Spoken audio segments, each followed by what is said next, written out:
इवेक्शना कोनो कम्प्रमाइज गैया बिथांमोना लावख्रिगुरिनि 22 घरा BPF सापर्टार पिउरलि BPF सापर्टार जोङो बिराद मोजाङै सावरायदों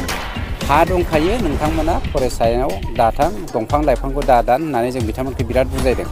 खिन्थु बिथांमोनजों बन सुवा नांफानानै दङमोन खाम्फा बरगयारि नांफाना दंमोन आंना स्पष्ट प्रमाण दङ बिथांमोना इनस्टिगेट खालामनो थाखायनो बिथांमोना दंफां फुलि दाननानै राबार दंफांबो गायबावदों बिथांमोना राबार दंफांखौ सोर हरदों मैया जोंना सासे फरेस्ट डिपार्टमेन्टनि एसेबा क्लियार होदों जे 5 लाख दाल दंफां गायनो राबार दंफां गायनो फांसे दंफांखौथ' नों थाइसेयाव मोना ना राबार दंफांखौ खमब्लाबो नोङो 15 निफ्राय 30 थाखा जायो होमबा 5 लाख दंफाङाव बेसेबां जागोन आरो बेवहाय गायनायनि हाजिरा बेसेबां थांगोन आरो बेवहाय फेन्सिंनि माबाया फैसाया बेसेबां थांगोन खमब्लाबो बियो 60-70 लाखनि माबामोन बियो मोनसे मा होनो प्रजेक्टमोन बेखौ खालामनाया सोर खालामगोन खाम्फामोननि निस्सय आखाइ दं बनसुनि निस्सय आखाइ दङ जायनि जाहोनाव बे 22 घर BPF सापर्टारा बै दंफां फुलिखौ दाननानै न' लुना थाहैदोंमोन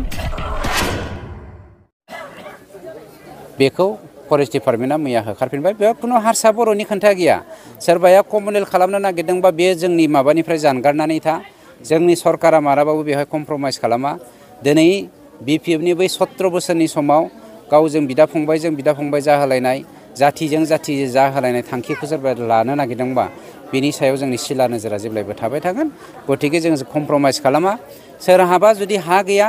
सरकारनो आपिल खालाम जों बेफोरबायदि जादों जोंनो नोंथांमोना थानायनि राहा लामा होनांगौ होना बेखौ सरकारा होगासिनो दंखायो बा हा खुरखा जाबाय होननानै बिथांमोना गोसोबायदि जोंनि दंफां फुलिखौ दानफायनानै न' लुना थानो हागोन नामा जों बोरै बेखौ होनो हानांगौ जाखो बेथ' पलिटिकेल षड़यन्त्रसो बे 22 घरा गोसो जानानै थाङाखै BPFआसो थांहोदों बिथांमोनखौ इनस्टिगेट खालामनानै पेरेंगा बिथां फरेस्ट डिपार्टमेन्टनि EM बिथाङा लावख्रिगुरि गामिनि रायजो राजा बिथांमोनखौ हरखाबै फैनानै बिनि न'खौ सावफैदों बिसोरनि न'खौ सिमफायफैदों आरो माखासे बिथांमोननि रायजो जानायनि माखासे बेसाद जिनिसफोरखौ दानला दुनख्लुब खालामनानै बिथांमोनखौ होखारफैदों हरखाबै थांनाय सुनिबार खालि BTCनि फरेस्ट डिपार्टमेन्ट पेरेंगानि बाहिनिया दा जोङो BPF दोलोनि जानानै जों बे चिरां जिल्लानि सिङाव थानाय लावख्रिगुरि गामिनि रायजो राजा आइ आफा बिथांमोनखौ जों फैनानै खबर लाफैदों निजिरा दैमाया मालाबा हरैहाय बोहैयो मालाबा ओरैहाय बोहैयो दा बे निजिरा दैमाया लावख्रिगुरि गामिनि रायजो राजा आइ आफा बिथांमोनखौ भुटाननिफ्राय फैनाय दैमा बियो बालाजों अन्थाइजों बारि बागान खुरखानानै न'खौ फबबाय दा ओंखायनो बिथांमोनहा दैमानि ओरै फैनानै आबाद मावफैग्रा थिलियाव बिथांमोनहा न' लुफैदोंमोन मानो होनबा हरैहाय निजिरा दैमाया बालाजों बुफबजोबनानै न' बां बुफबजोबनानै दोनदों दा ओंखायनो बिथांमोनहा हरैहाय दैमानि हरैहाय बिथांमोनहा हायानो गैला जेथिया न' बिथायानो गैला जेथिया गोदोनिफ्रायनो आबाद मावग्रा बिथांमोननि थिलि दङ आबाद थिलि एखे गामि बे लावख्रिगुरि गामिनिनो दैमानि हरैहाय बिसोरो दालां गैयिनि थाखाय ओंखायनो हरैहाय बिसोर रायजो जायो गोदोनिफ्रायनो नाथाय दैमानि हरैहाय गोदोनिफ्रायनो बिथांमोनहा आबाद मावबोबाय थादों दा ओंखायनो सोरहाबा दैमाजों खुरखालांनायनि उनाव न' बिथा गैयिनि उनाव ओरैहाय 22 न'खरफ्रा बिथांमोनहा आबाद मावग्रा थिलियाव न' लुफैदोंमोन दा बेखौ मेगन सानानै पेरेंगानि बाहिनि दिनै बिथांमोननि न'खौ बुफायफैदों न'खौ दानस्रिफैदों दिनै बर' बिमा बिफाया बर' रायजो राजाया गावनि गामि गावनि हायावनो UPPL सरकारजों न' बुफाय जादों गावनि हायावनो दिनै बिथांमोनहा न' गैयै खालामजादों आलाय आथानि खालामजादों दा ओंखायनो दिनै बिथांमोनहा जोबोद दुखुनांथाव बर' बिमानि मेगनाव मोदै बोहैगासिनो दङ बिथांमोनहा एसां गोबावनिफ्रायनो रायजो जाबोनानै दिनै गथ' गथाय उन्दुनो थाखाय न' गैला दा बिथांमोनहा थिंफोरा दानसि जाजोब्बाय दा ओंखायनो बिथांमोनजों अयनाय जादों